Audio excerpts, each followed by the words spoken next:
아멘. 좋습니다.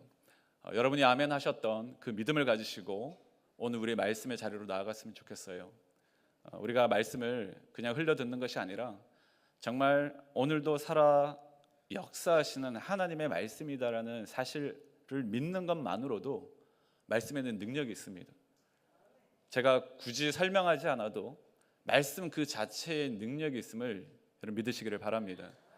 그래서 그 말씀을 간절히 사모하는 마음을 가지시고 오늘 이 말씀의 가운데 성령님께서 우리 가운데 주시는 은혜가 무엇일지 기대하고 사모하는 마음으로 여러분들을 붙드시고 또 이 자리 가운데 함께 은혜 받는 귀한 자리가 되었으면 좋겠습니다. 지난 그 팬데믹 시절을 지나가면서 미국의 한인 교회에서 한 700여 개 교회가 소위 문을 닫았습니다. 많은 교회들이 예배를 드리지 못했고 그 여파는 지금도 계속해서 진행되고 있습니다. 한국에서도 여러 어려움들이 많이 있었던 것을 잘 압니다. 그런데 그 이후로 이것이 잘 회복이 되지 않는 부분들이 많고요. 그리고 한국 사회도 그렇고 미국 교회도 그렇고 여전히 한인 교회의 다음 세대나 좀 위기적인 상황을 맞이하고 있다라는 것이 많은 분들의 걱정이고 말들입니다. 여러분들 아시다시피 한국 교회에서도 그렇고 미국에서도 그렇고 이 다음 세대 이 아이들에 대한 준비나 그들이 교회로 돌아오고 청년들이 교회로 돌아오는 숫자보다 떠나는 숫자가 많고 그 다음을 우리가 염려하고 그 어느 때보다 더 잘 준비해야 하는 때를 맞이한 것이 사실입니다. 그래서 우리는 이러한 현실을 마주하면서 우리가 지금 어떻게 서 있어야 하는지 또 이 시대를 우리가 살아가면서 하나님의 마음을 우리가 함께 좀 살펴보고 하나님이 오늘날 우리 교회를 향해서 주시는 마음과 도전의 메시지가 무엇인지 우리는 늘 영적으로 깨어서 분별할 수 있어야 합니다. 그러는 중에 우리는 사도 바울의 외침을 기억합니다. 사도 바울이 이렇게 이야기를 하죠. 때를 얻든지 못 얻든지 항상 복음을 전하는 일에 힘쓰라 라고 말씀을 했습니다. 여러분 그 사도 바울의 메시지는 오늘도 유효합니다. 저와 여러분들의 삶의 자리 가운데 또 명문 교회를 향해서도 복음 전하는 일에 쉬지 않고 힘쓰기를 주님께서 원하시고 또 우리 가운데 요청하시는 줄로 믿습니다. 그래서 우리는 깨어서 오늘도 살아 역사하시는 하나님의 말씀이 우리 각자의 개인의 삶을 다루시고 또 우리 교회를 향해서 주시는 그 은혜가 있음을 우리가 기억하면서 오늘 함께 말씀의 한 절 한 절을 보며 주님의 마음을 함께 구하기를 원합니다. 최근에 제 주변에 보면 좀 갑작스러운 소식으로 소천 당하신 분들이 좀 계십니다. 저는 시애틀에 젊은 조금 교회를 함께 목회를 하고 있는데 그렇게 많이 어떤 장례나 소천 소식들이 많지는 않습니다. 종종 이렇게 있긴 한데 최근에 갑자기 좀 몇 분들이 소천 소식을 당해서 슬픈 일을 당했던 그런 시간들이 좀 있었는데요. 그중에 저희 성도님 한 분이 슬픔 가운데 있으면서 제가 또 위로하고 격려하는 가운데 그런 말씀을 전해 주시더라고요. 목사님 너무 마음이 아프고 슬픕니다. 이럴 줄 몰랐습니다. 언제나 사랑하는 가족과 오랫동안 함께 있을 줄 알았는데 이렇게 예고도 없이 먼저 떠나버렸네요. 이럴 줄 알았으면 좀 더 잘해줄 걸 그랬습니다. 그 이야기를 하는데 참 마음이 아프더라고요. 얼마나 그 슬픔을 다 위로해 드리기에 부족하지만 그런 말을 함께 나눴습니다. 그렇죠. 시간이 우리를 기다려주지 않습니다.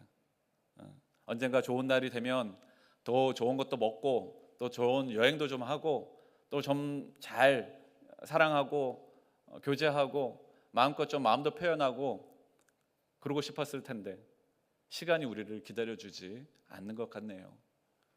그런 마음을 이렇게 함께 나누면서 함께 우리의 삶의 신앙의 삶도 한번 돌아보게 되었습니다. 우리의 신앙생활 우리가 정말로 중요한 것을 놓치고 살아가고 있지는 않는지 그리고 언젠가 그 주님께서 우리 가운데 명령하시고 또 요청하신 그 일들을 내가 할 텐데 지금은 아닙니다. 좀 더 형편이 나아지고 시간이 좀 있고 또 재정적 여유도 있고 하면 제가 주를 위해서 열심히 쓰임 받고 싶습니다. 그런 마음들이 여러분들 한 번쯤 아마 가졌으리라 생각을 합니다. 그런데 야속하게도 시간은 우리를 기다려주지 않는다라는 거예요. 그래서 여러분, 우리는 복음 전하는 일을 지체해야 할 이유가 없습니다. 그리고 지체해서도 안 된다라는 것이죠. 그것이 바로 오늘 본문에 예수님께서 제자들을 향해서 도전하고 또 강조하고 있는 메시지입니다. 오늘 본문에 보면 4장 34절에 보면 예수님께서 제자들에게 하시는 말씀이 나오고 있어요. 그런데 이 말씀을 하시는 배경이 뭐냐면 예수님께서 사마리아 여인과 만나고 난 직후에 제자들과 함께 나누는 대화의 한 부분입니다. 사회적으로 소외받고 또 손가락질 당하던 사마리아 여인을 예수님께서 먼저 찾아가시고 그에게 손을 내밀어 주시고 함께 교제하는 그 시간이 결코 사람들이 보기에 쉬운 일이 아니었고 또 예수님에게는 분명히 고단한 또 사역의 한 부분이었을 거라 생각을 합니다. 그것을 지켜보고 함께 했던 제자들도 동일한 마음이었죠. 그래서 제자들이 너무 사역에 피곤하고 힘든 예수님께 물과 음식을 대접하면서 좀 쉬시라고, 육체의 피곤함과 허기를 좀 채우시라고 그렇게 준비를 한 거예요. 그런데 그렇게 다가오는 제자들에게 예수님께서 약간 엉뚱한 말씀을 하고 계십니다. 예수님 지금 너무 수고하시고 힘드시죠. 우리 보통 권사님들, 집사님들이 우리 목사님 찾아가셔서 늘 이렇게 대접하고 격려하고 위로하시고 그런 부분들 많이 있으시잖아요. 너무 지극히 자연스럽고 또 귀한 손길인데 예수님께서 그렇게 다가오는 제자들에게 엉뚱한 조금 다소 이상한 말씀을 하십니다. 그 말씀이 바로 34절이에요.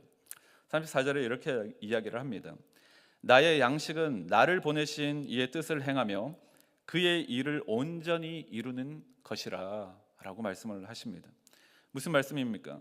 예수님께서는 지금 양식으로 내 배를 채우는 일보다 내 피곤함을 지금 어떤 쉼의 어떤 시간보다 더 중요한 일이 있다라는 거예요. 그것은 하나님의 뜻을 이루는 일이다 라고 제자들에게 말씀합니다.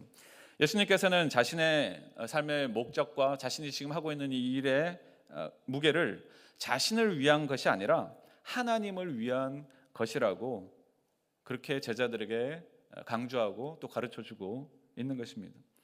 여러분, 오늘 여러분들을 향한 예수님의 마음이 무엇입니까? 그리고 오늘 우리의 마음과 시선은 어디에 있습니까? 오늘 이 시간 예배 자리로 곳곳에서 여러분 시간을 내어서 함께 예배 자리로 나오셨는데 한 주간을 여러분은 어떻게 사셨습니까? 그리고 오늘 예배 이후에 또 한 주간을 준비하시면서 어떤 마음으로 여러분들이 이 자리에 임하셨습니까? 오늘 이 시간만이라도 예수님의 정말 제자들을 향한 진정한 그 마음을 우리 함께 느끼고 또 그것을 붙잡고 그 힘으로 살아갈 수 있는 귀한 시간이 되었으면 좋겠습니다. 근데 예수님께서는 제자들에게 이 말씀을 하시는 거예요. 오늘 여러분들과 함께 나누고자 하는 메시지도 한 가지입니다. 어려운 게 아니에요. 그것은 무엇이냐면 바로 복음 전하는 일은 미룰 수 없다라는 거예요. 복음 전하는 일을 미뤄서는 안 됩니다. 아니, 미룰 이유가 없다라고 예수님께서 말씀하고 있는 것이죠. 요한복음 4장 그 뒷절이죠. 35절에 보면 이렇게 말씀합니다. 너희는 넉 달이 지나야 추수할 때가 이르겠다 하지 아니하였느냐? 그러나 나는 너희에게 이르노니 너희 눈을 들어 밭을 보라. 희어져 추수하게 되었도다 라고 말씀하셨습니다. 넉 달이 지나야 추수할 때가 이르겠다. 당시 유대의 그 관습과 또 그 지역에서는 씨를 뿌린 후에 약 넉 달이 지나야 추수를 하게 됩니다. 근데 예수님께서는 지금 하시는 이 말씀은 그들의 농사법과 일상을 너무 잘 아시겠죠. 근데 그것을 따라서 말씀하신 게 아닙니다. 그 농사법에 따라서 추수를 기다리는 것과 대비해서 지금이 영적인 추수의 때임을 강조하고 있는 거예요. 영혼 구원에 대해서 제자들에게 가르쳐주고 있는 것입니다. 예수님이 말씀하신 그 의도는 그 바로 다음에 이어서 나오는 표현에 있습니다. 그러나 나는 너희에게 이르노니 라고 이야기를 합니다. 넉 달이 지나야 추수할 때가 되지요 라고 하는 일반적인 사람들의 생각과 관습을 깨뜨리면서 예수님께서는 더 중요한 일이 있다, 그 상황을 빗대어서 예수님이 하고 싶은 말씀을 하고 있는 거예요. 지금 당장 해야 할 시급하고 중요한 일이 있다. 그것이 무엇이냐면 바로 복음을 전하는 것이다. 영혼을 구원하는 일이다. 이것은 너희가 넉 달 동안 기다려서 추수하는 것처럼 기다릴 이유가 없고 필요도 없다라는 거예요. 바로 지금 여러분이 서 있는 그 자리에서 당장 그 일을 실행해라. 그것이 내가 너희를 향해서 요청하는 바고 하나님의 크신 뜻이다라고 말씀하는 겁니다. 사랑하는 여러분, 우리가 복음을 전해야 하는데 미루어야 할 이유가 무엇이 있습니까? 여러분, 무엇 때문에 우리는 자꾸 그거를 늦추고 있습니까? 왜 주저하고 있습니까? 우리의 삶의 모습을 보면 분명히 나도 언젠가 어떤 순간에 예수님을 만나고 예기치 않은 그 상황 가운데서 그 주님과 동행했던 그 감격의 은혜를 기억하고 있을 것입니다. 아마 그 경험이 없다면 오늘 이 시간 이후에 반드시 예수님을 만난 은혜의 감격이 여러분의 삶 가운데 있게 될 줄로 믿습니다. 그리고 축복합니다. 여러분, 예수님을 만나면 우리의 삶의 변화가 일어나는 거예요. 낙심되고 외롭고 고통스러운 나날을 보내는 사람들의 삶 가운데 그들의 마음에 평안이 임할 것이고 우리의 생각이 변화될 것이고 하나님이 세상을 바라보는 시선을 바꾸어 주실 것이다라는 거예요. 그것이 바로 예수 그리스도가 우리의 삶 가운데 임해 왔을 때 그런 놀라운 역사가 일어나게 되는 것입니다. 그렇기 때문에 예수님은 우리에게 넉 달이 지나야 추수할 때라고 생각하는 그 마음, 그 고정된 생각들을 깨트리고 계시는 거예요. 사람들은 항상 나중을 이야기합니다. 조금 더 준비한 후에, 좀 더 배운 후에, 좀 더 여유가 있을 때, 좀 더 환경이 갖춰진 후에 제가 주님이 명령하신 그 사명 감당하겠습니다. 지금은 아니에요. 죄송하지만 주님, 지금은 저한테 너무 부담스러운 말씀하시니까 잠깐만 기다려 주십시오. 제가 다 때가 되면 하겠습니다. 그렇게 말하고 있는 거예요. 여러분, 우리가 영적으로 신앙생활을 하면서 미루는 습관들이 있지는 않습니까? 중요하다라고도 알고 성경의 말씀도 하고 있고 그것이 진리라고도 들어서 알고는 있지만 행하지 않는 일들이 있다라는 거예요. 그 대표적인 것이 무엇이냐면 바로 복음 전하는 일이에요. 다른 거는 다 열심히 나름 하십니다. 성경 공부도 하고 봉사도 열심히 하십니다. 그런데 가장 중요한 일을 가장 시급하다라고 지금 말씀하고 제자들에게 가르치고 있는 이 복음 전하는 일은 왠지 모르게 부담스러워요. 그리고 자꾸만 뒤로 밀립니다. 무엇 때문에 그렇습니까? 여러분이 지금 지난 한 주간에도 복음의 씨앗을 혹시 심고 다니셨습니까? 아니면 복음에 대한 예수 복음 전하는 것에 대한 혹시 생각은 한 번쯤 하시면서 우리는 사람들을 만나고 사람들과 차를 마시고 식사를 하고 또 시간을 보내고 휴가를 보내고 혹시 하셨습니까? 아니면 예수님과 전혀 상관없이 그냥 그 일들을 하셨습니까? 어차피 우리는 똑같은 일을 하는데 예수님과 연결을 하냐 안 하냐의 차이지 우리는 늘 모든 일을 다 하고 있습니다. 사람들을 다 매일매일 만나고 있습니다. 근데 예수님만 없을 뿐이지요. 그 모든 우리의 일상의 생활 속에서 예수님만 연결하면 되는데 그 예수님만 제외한 채 혹시 우리가 모든 일상의 삶을 살고 있지는 않냐라는 거예요. 여러분, 우리가 왜 복음 전하는 것을 주저합니까? 혹시 여러분은 무엇을 말해야 될지 몰라서 여러분 주저하고 계십니까? 여러분, 복음이 뭡니까? 여러분, 복음을 몰라서 우리가 못한다면 제가 이 시간 여러분 앞에 정리해 드리겠습니다. 아주 기억하기 쉽고 그리고 아주 심플합니다. 여러분, 복음이 무엇이냐라고 묻으신다면 그냥 한 단어밖에 없습니다. 그것은 바로 오직 예수 그리스도예요. 아멘이십니까?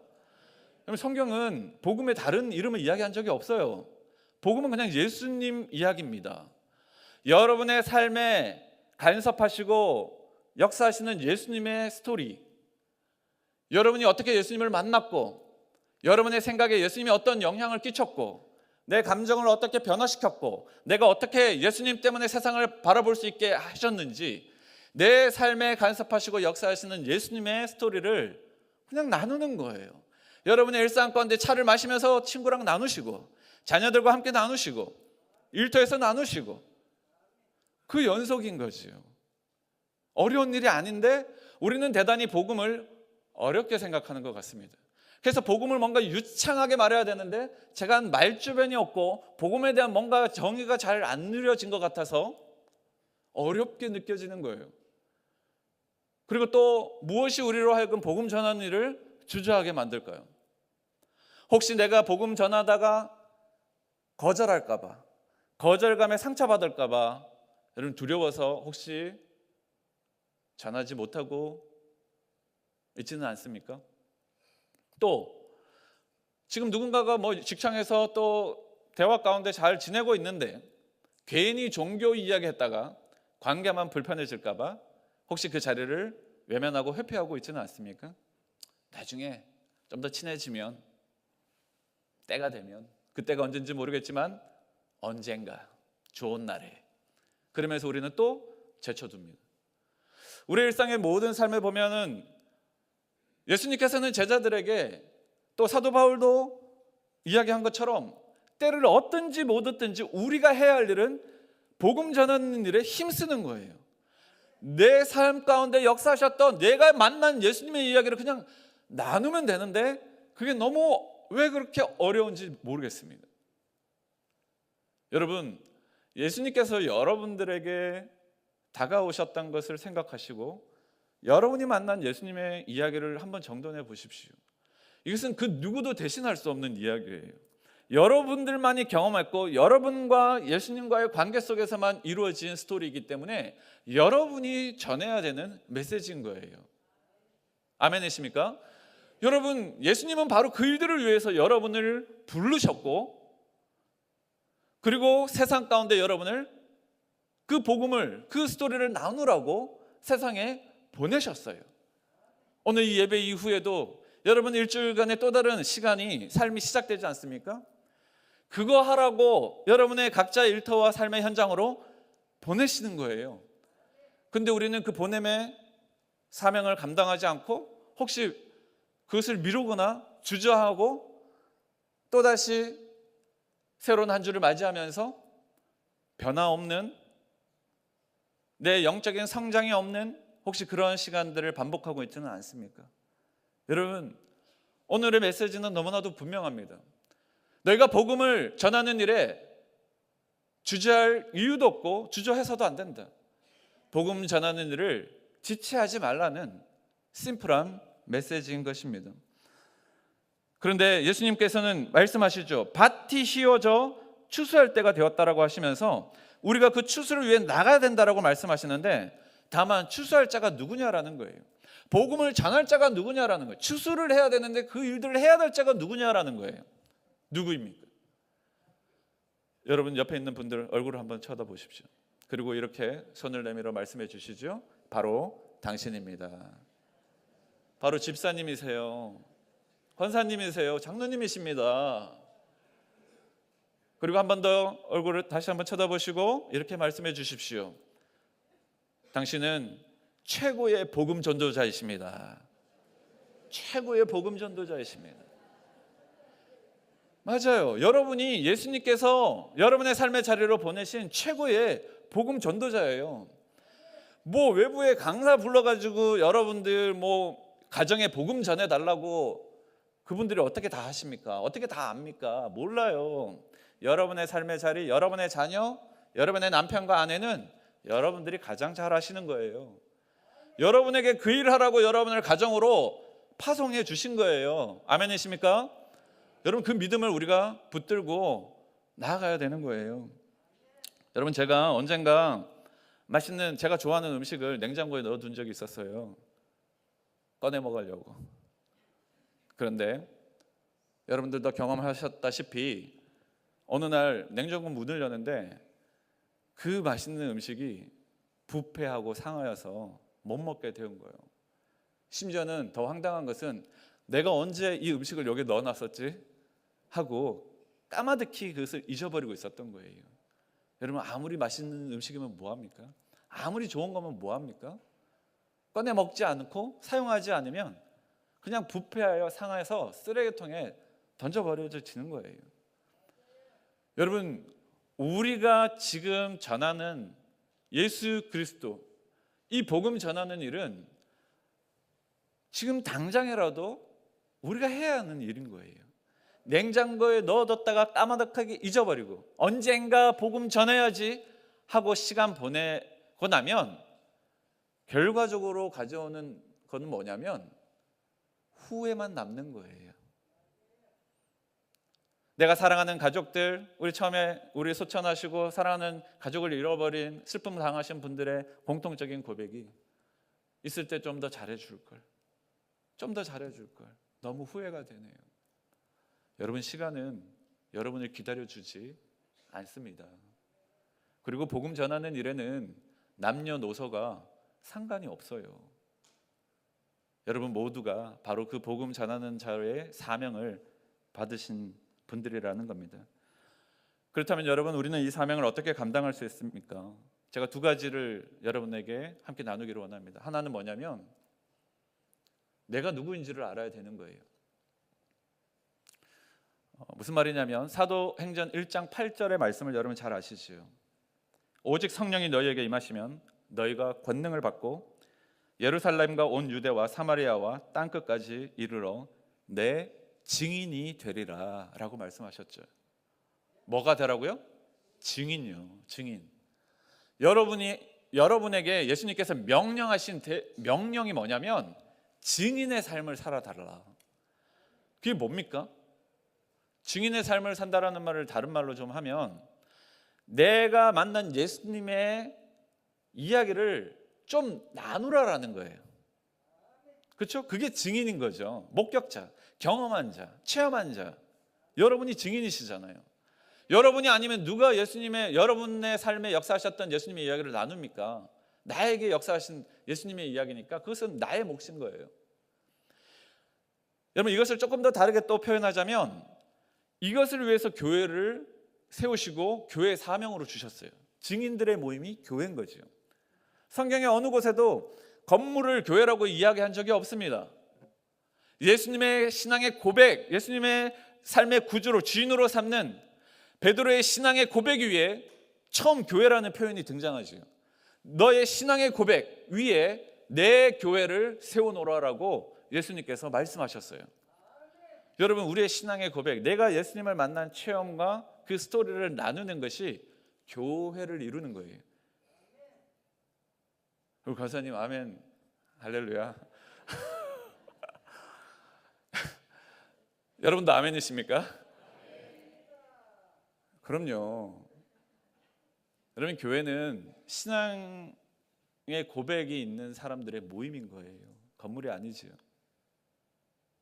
그렇다면 다른 말로, 현대적인 말로 조금 더 표현하자면 여러분은 예수님을 홍보하는, 예수님의 복음을 홍보하는 광고판인 거예요. 걸어다니는 광고판.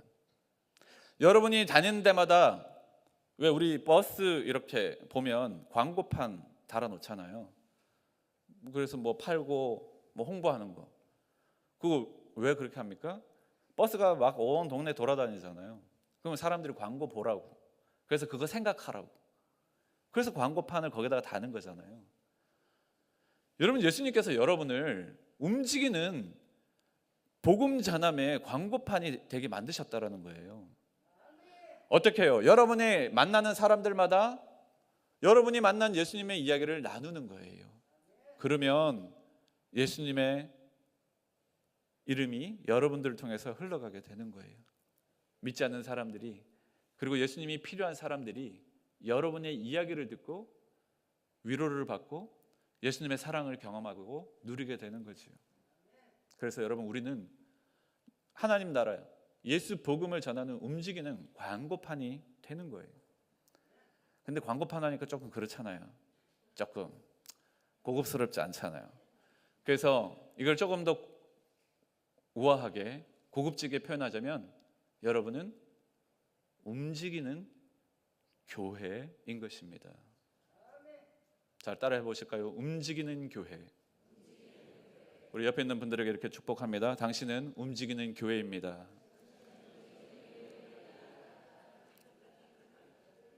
그래요. 여러분, 우리는 움직이는 교회예요. 여러분이 움직일 때마다, 여러분의 스토리를 나눌 때, 여러분의 예수님 만난 스토리를 나눌 때마다 교회가 움직여지는 거예요. 예수 복음이 전해지는 거예요. 여러분, 근데 두 번째는 뭐냐? 우리의 능력만으로는 이 일들을 감당하기가 그래도 벅차다. 목사님, 잘 알겠어요. 좋은 말이네요. 근데 제가 여러분 대충 압니다. 예배 마치고 바깥으로 나가면 빛이 오늘 너무 좋더라고요.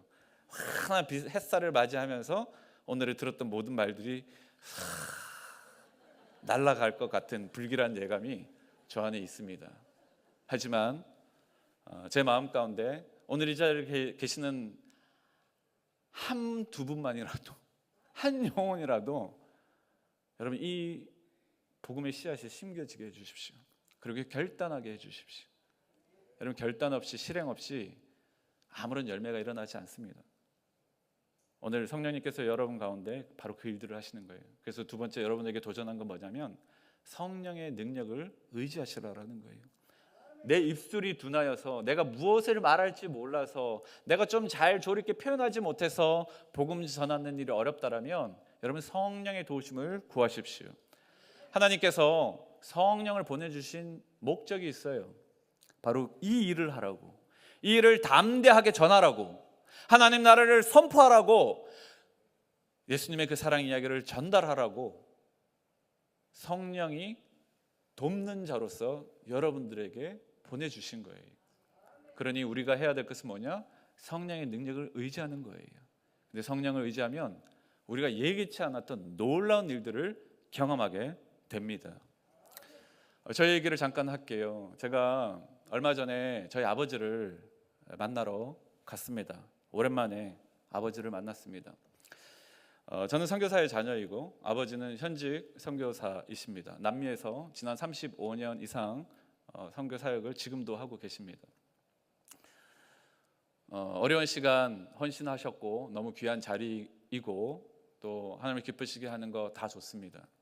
근데 너무 오래 하다 보니 몸도 피폐해지고 또 제가 다 이해할 수 없는 또 삶의 어떤 모습들을 이렇게 하시면서 건강도 제대로 챙기지 못하시고 좀 속상하게 하는 일들이 많아서 저는 걱정이 많이 되었더라고요. 그래서 언젠가 저도 선교사로서의 헌신, 하나님께서 주신 마음을 가지고 저도 그 사역을 감당하고자 한 번도 아버지를 옆에서 도와드린 적이 없고 함께 한 시간이 거의 없어서 부담감이 좀 생겼습니다. 그래서 저도 함께 아버지가 한번 좀 건강이 안 좋으셔서 제가 같은 사역의 현장으로 들어간 적이 있었습니다. 저도 선교사로요. 그런데 저는 아버지의 연약함과 또 여러 사역들을 돕고자, 돕는 이로 하나님께서 나를 보내셨구나 하고 제가 보냄을 받았는데, 그렇게 알고 갔는데 정작 현장에서는 제가 아버지에게 이런 모습을 하고 있더라고요. 아버지, 이 사역은 이렇게 하시면 안 될 것 같습니다. 제가 이걸 좀 아는데 이렇게 하시면 더 좋을 것 같아요. 아버지, 왜 또 그러셨어요? 생활을 왜 이렇게 하세요? 저렇게 하세요? 잔소리에 얄팍한 저의 지식과 경험으로 조금 배웠다고 아버지를 가르치려고 하고 아버지의 지난 세월을 지적하려고 하는 저의 모습이 있었습니다. 그리고 아버지는 초창기 1세대 선교사에 그런 많은 분들이 그렇지만 가정보다는 사역이 우선이었고, 저는 처자식을 다 데리고 이 무거운 삶의 무게를 안고 가정을 책임지면서 선교 사역을 또 열심히 건강하게 하고 싶은 그 2세대 선교사의 또 그 모습들이 있습니다. 그러니 1세대 아버지가 이해가 되지 않는 것이죠. 그래서 또 아버지를 힘들게 만듭니다. 아버지를 돕자고 갔는데 이렇게 시간이 지나면서 몇 개월을 지나다 보니 아버지가 저 때문에 쓰러지시더라고요. 이게 돕는 건지 아버지를 망치는 건지 잘 모르겠습니다. 그리고 그 어려운 시간에 나중에 이제 헤어졌었죠. 각자 갈 길로 갑시다. 각자 아버지도 선교사로 부르셨고 저도 선교사로 부르셨으니 각자에게 주신 사명대로 일하십시다. 그래서 각자의 길로 흩어졌습니다. 아버지는 시골 깊숙한 곳으로 들어가시고 저는 도시 사역을 하기 시작한 거죠. 그러고 나서 이제 또 몇 년이 지났습니다. 오랜 시간이 지나고 최근에 제가 말씀을 준비하는 중에 문득 마음에 감동이 생겨서 제가 보통 저희 교회에 우리 남자분들 가정에 남자분들을 만나면 어떤 이야기를 많이 하냐면 가정의 영적 권위는 아버지로부터 흘러내려온다. 그래서 남편으로서 아버지로서 남자가 해야 할 일이 있는데 그것은 아내를 축복하는 일이고 자녀를 축복하는 일입니다.